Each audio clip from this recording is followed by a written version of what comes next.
Monseigneur Pontier, quelle est la situation financière du diocèse?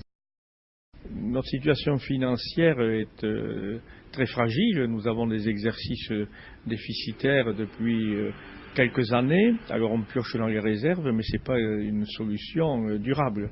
Ça va bien pour le moment. On a donc besoin de la générosité de chacun. Ce qui amène nos ressources les plus fondamentales, c'est le denier de l'Église et puis la campagne pour les séminaristes et pour les chantiers.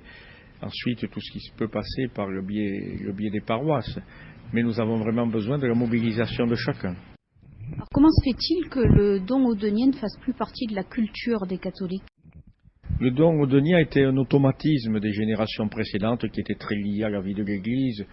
Les paroisses étaient beaucoup plus petites, donc les gens étaient concernés. C'était devenu un réflexe, mais ça n'a pas été transmis d'une génération à l'autre.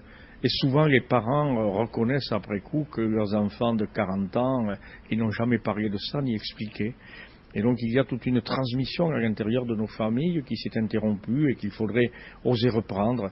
Et je vois que certains s'y mettent, des grands-parents qui disent à leurs enfants puis à leurs petits-enfants l'importance du denier de l'Église. Au-delà de la transmission entre familles, entre générations, à votre avis, comment sensibiliser les catholiques au soutien indispensable qu'ils doivent apporter à leur Église? En expliquant beaucoup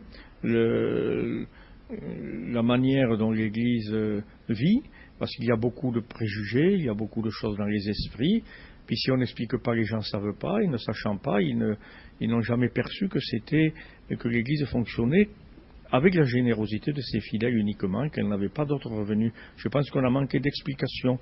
Il y a eu une espèce de pudeur d'aborder la question financière, si bien que c'est devenu comme un sujet tabou, et il faut très simplement retrouver des outils pour l'expliquer à chaque occasion, à l'occasion d'un mariage, d'une préparation au mariage, au baptême, ou après une sépulture, ou un dimanche ou deux dans l'année. Il faut vraiment expliquer. Je crois que les gens ont conscience de leur responsabilité quand on leur a expliqué en quoi consistait leur responsabilité.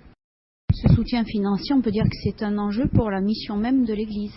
C'est un enjeu pour la mission même de l'Église, parce que de fait, on ne peut pas organiser la catéchèse, on ne peut pas organiser la vie des mouvements, on ne peut pas organiser la formation, on ne peut pas organiser l'ensemble des besoins d'un diocèse sans la générosité de ses fidèles que je remercie vraiment profondément.